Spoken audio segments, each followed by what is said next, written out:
Billionaire orders steak. Black waitress slips him a note that leaves him speechless. What if a billionaire's world came crashing down after receiving a simple note from a waitress? The steakhouse, Le Boeuf d'Or, was a haven for Manhattan's elite, its mahogany walls polished to a mirror shine, its chandeliers casting golden light over linen-draped tables. Marcus Carrington, 48, sat at his usual corner table, where the view of the skyline was a reminder of how high he'd climbed. His reflection in the floor-to-ceiling windows was a ghost of the man he'd been, graying temples, sharp cheekbones softened by fatigue, eyes that hadn't sparkled in years. His phone buzzed relentlessly. Investor emails, stock alerts, a looming board meeting where his legacy would be scrutinized. Carrington Technologies, the empire he'd built from a single line of code in a cramped Brooklyn apartment, was at a crossroads. The market demanded innovation, AI, quantum computing, something to keep them ahead, but Marcus felt like a machine grinding to a halt. He'd been 22 when he started, a kid with a laptop and a hunger to prove himself. He'd coded through sleepless nights, driven by passion, not profit. Now, he was a billionaire, his name a synonym for success, his penthouse a sterile monument of glass and steel. But success had a price. His daughter, Emily, 24, hadn't spoken to him in 3 years. Their last fight was a wound that never closed, her voice trembling as she accused him of choosing his company over her. "You're not a father," she'd said, tears streaming down her face. "You're a brand." He hadn't argued, too proud to admit she was right. Now, the silence between them was a chasm, and the bourbon in his glass couldn't numb the ache. Across the restaurant, Kira Williams, 29, moved with the precision of a dancer, balancing a tray of martinis through a sea of wealthy patrons. Her dark curls were pinned back, her apron slightly frayed from countless shifts. Her warm smile was a shield, deflecting the subtle prejudice in sidelong glances or curt orders. Kira had grown up in Harlem, raised by her mother, Layla, a nurse who worked double shifts to keep the lights on. Layla's mantra, "You're stronger than the world thinks you are," was Kira's North Star. She dreamed of opening an art gallery, a sanctuary for local artists whose voices were drowned out by the city's noise. But dreams were a luxury, and Layla's cancer had drained every penny Kira earned, forcing her to juggle waitressing with a part-time job at a coffee shop. Kira noticed Marcus as she always did. The staff whispered about him, the tech titan who tipped generously but never lingered, his presence commanding yet distant. Tonight, though, something was off. His shoulders sagged, his gaze fixed on some invisible point beyond the skyline. He wasn't just tired, he was lost, a man adrift in his own life. Kira knew that look. She'd seen it in her mother's eyes during late-night hospital visits, in her own reflection after a 16-hour shift. It stirred something in her, a quiet urge to reach out, though she couldn't say why. Marcus ordered his usual, a medium-rare ribeye, no sides, a glass of bourbon neat. Kira delivered it with her trademark warmth, setting the plate down with care. "Enjoy your meal, sir," she said, her voice a soft melody against the restaurant's hum of clinking glasses and murmured deals. Marcus barely looked up, his fingers scrolling through an email about a failing product launch, his jaw tight with frustration. Kira hesitated, her hand lingering near the plate. She'd served men like him before, rich, powerful, untouchable, but tonight, Marcus seemed different. Vulnerable. Human. On impulse, she tore a scrap of paper from her notepad and scribbled a note. Her handwriting was precise, each word deliberate, drawn from a place she couldn't name. "Sometimes, the things we're chasing can never fill the holes inside us. I hope you find what you're truly looking for. You've got more to offer than just your empire." She folded the note and slipped it under his plate, her heart pounding. It was reckless, unprofessional, maybe even foolish. Waitresses didn't leave notes for billionaires. But Kira had always trusted her instincts, and something told her this man needed to hear it. She moved on to the next table, her smile unwavering, as if nothing had happened.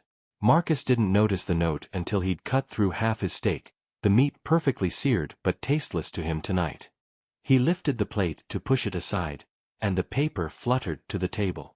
Frowning, he unfolded it and read. His first instinct was irritation.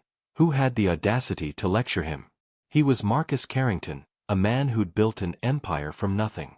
But as he read the words again, they sank deeper, piercing the armor he'd worn for years.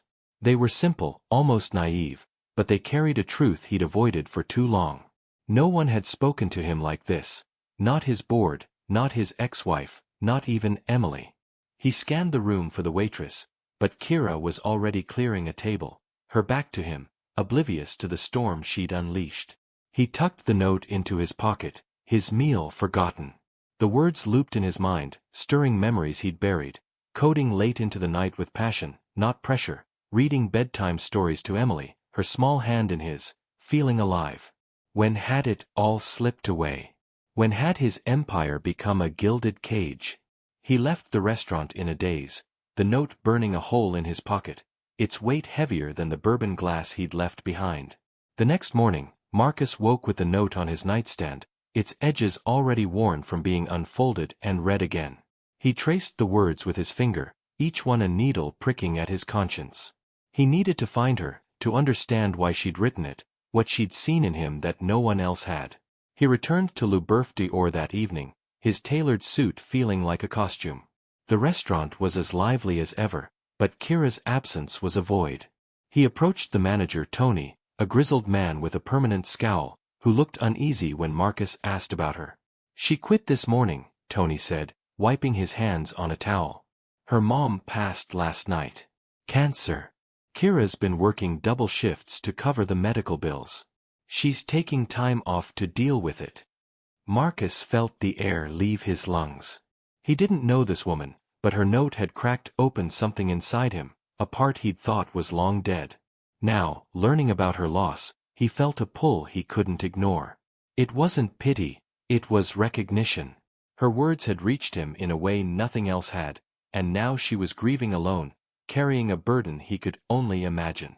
He hired a private investigator, not out of obsession but out of a need to connect. The investigator found Kira in a modest Harlem apartment, a place that held love in its walls despite the peeling paint and creaking floors. Marcus hesitated, questioning whether he was intruding. He wasn't a savior, and he didn't want to be seen as one. But the note was a tether, pulling him forward. He had to act. He knocked on her door, his palms sweaty, the note in his pocket like a talisman. Kira opened the door, her eyes red from crying, her expression shifting from surprise to wariness. She wore an oversized sweatshirt, her hair loose, her guard up. "What are you doing here?" she asked, her voice steady despite the grief etched into her face. Marcus held up the note, his voice quieter than he intended. I needed to know why you wrote it." Kira studied him, trying to reconcile the billionaire with the man standing on her doorstep, looking as lost as he had in the restaurant. She let him in, more out of curiosity than trust. They sat on her worn couch, surrounded by framed photos of her mother. Layla smiling at a community barbecue, Layla in her nurse's scrubs, Layla holding a young Kira at a park. Sketches covered the coffee table, vibrant drawings of Harlem's streets, each one a piece of Kira's dream. "I don't know why I wrote it," she admitted, her voice soft but unflinching. "You looked like you were carrying the world. I've seen that look before. In my mom, in myself. I just wanted you to know you're not alone in it." Marcus listened, really listened, for the first time in years. Kira spoke of her mother's courage, how Layla had taught her to find beauty in struggle, to fight for her place in a world that often overlooked her. She talked about her dream of the gallery, a place where artists like her, black, working class, unseen, could shine. She spoke of the hospital bills, the double shifts, the prejudice she faced daily, from snide comments to outright dismissal. Her voice cracked when she mentioned her mother's final days, but she didn't look away. Marcus found himself opening up, the words spilling out before he could stop them. He told her about Emily, about the nights he'd chosen boardrooms over bedtime stories, about the empire he'd built and the emptiness it left behind. He admitted he didn't know who he was anymore, that the note had shaken him because it was the first time in years someone had seen him, not his wealth. They talked for hours, the city's hum fading outside. It was raw, unguarded, two strangers finding common ground in their shared brokenness. Marcus offered her a grant, not charity, but a partnership to start her gallery. Not because I feel sorry for you, he said, his voice earnest. Because you reminded me what matters. I want to help you build something real, something that lasts. Kira was stunned, torn between pride and hope. She'd fought for everything in her life, and accepting help felt like surrender. But this was different. It was a recognition of her worth, her vision. She agreed, but only if the gallery would serve the community, amplifying voices like hers. This isn't just about me, she said. It's about giving people a chance to be heard. As Kira and Marcus worked together, a friendship bloomed. They met weekly, planning the gallery over coffee in Harlem diners or late-night emails. Kira challenged Marcus to think beyond his empire, to see the world through her eyes, through the lens of someone who'd fought for every scrap of opportunity. He taught her about navigating the business world, but more importantly, he learned from her resilience, her ability to find light in the darkest moments. The twist came 3 months later, when Marcus found a letter in his penthouse, tucked away in a box of Emily's old things. It was from Emily, written when she was 16, before their fight. Dad, it read, I just want you to be proud of me, not your company. I miss you. I miss us. The words hit harder than Kira's note, a gut-punch reminder of what he'd lost. He realized Kira's words hadn't just been about him, they'd been a mirror, reflecting his failure to connect with the people who mattered most. Driven by this revelation, Marcus reached out to Emily. He wrote her a letter, not as a billionaire but as a father, admitting his mistakes, begging for a chance to rebuild. Emily, now a social worker in Brooklyn, was skeptical. Their first meeting was tense, filled with years of unspoken pain. She didn't trust him, not yet, but she agreed to coffee, a small step. Marcus didn't push. He listened, apologized, and promised to show up, not just with words, but with actions. Meanwhile, Kira faced her own challenges. The gallery was taking shape, but the loss of her mother lingered like a shadow. She found herself sketching late at night, pouring her grief into her art. One drawing, a vibrant portrait of Layla laughing in a sunflower field, became the centerpiece of the gallery's first exhibit. It was her way of keeping her mother's spirit alive. 6 months later, Light in the Shadows opened its doors in a converted Harlem storefront. The gallery was small but alive, its walls bursting with color. Paintings, sculptures, and photographs from local artists, many of whom had never had a platform before. Kira stood at the center, her mother's strength radiating from her smile. She wore a simple black dress, her hair loose, her eyes bright with purpose. The community poured in, artists, neighbors, kids with dreams bigger than their circumstances. Marcus was there, not as a benefactor but as a friend, watching Kira shine. Kira's speech was simple but powerful. This is for my mom, for all of us who've been told our voices don't matter.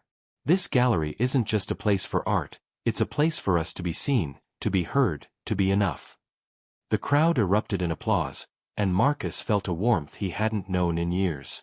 He caught Emily's eye across the room. She'd come, hesitant but present. They didn't speak much that night, but her presence was a start, a fragile bridge between them.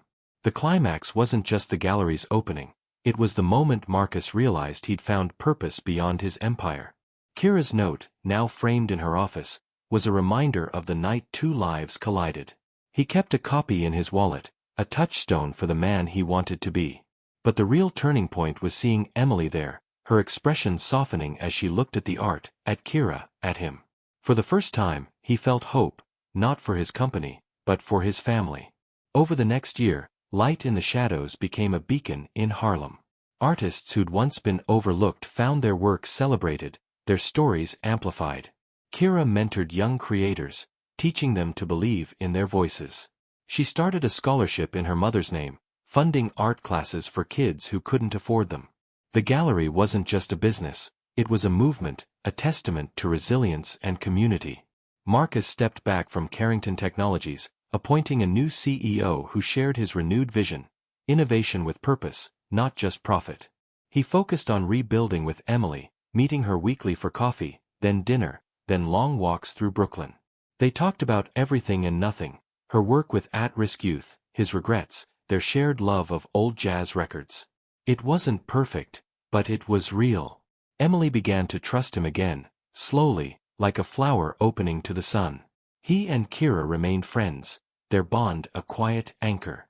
They met for coffee in Harlem, trading stories of their triumphs and struggles. One day, Kira handed him a new note, her handwriting as precise as ever. "You found it. Keep going." Marcus smiled, tucking it beside the first. It wasn't just about the gallery or Emily, it was about the man he was becoming, someone who valued connection over conquest. The rain fell softly on Manhattan, a gentle drizzle that felt like renewal. Marcus stood outside light in the shadows, watching a new exhibit unfold. Kira was inside, mentoring a teenage artist, her laughter echoing through the space. The gallery had grown, its walls now a canvas for voices from across the city. Black, Latino, queer, working class, all weaving a tapestry of resilience. Emily joined him, her scarf wrapped tight against the chill. "It's beautiful," she said, nodding toward the gallery. "You did something good here, Dad." The word, Dad, hit him like a wave, warm and overwhelming. They walked together, sharing a quiet moment, the city's pulse no longer a burden but a reminder. They were alive, connected, human. Kira, too, had found her footing. The gallery was thriving, and she'd started painting again, her work a blend of grief and hope. She kept Layla's photo on her desk, a reminder of the woman who'd taught her to fight. Marcus and Emily were her family now, not by blood but by choice, their lives intertwined by a single note that had changed everything. As Marcus walked into the night, the notes in his wallet felt light, like promises kept. He wasn't whole, not yet, but he was healing. And that was enough.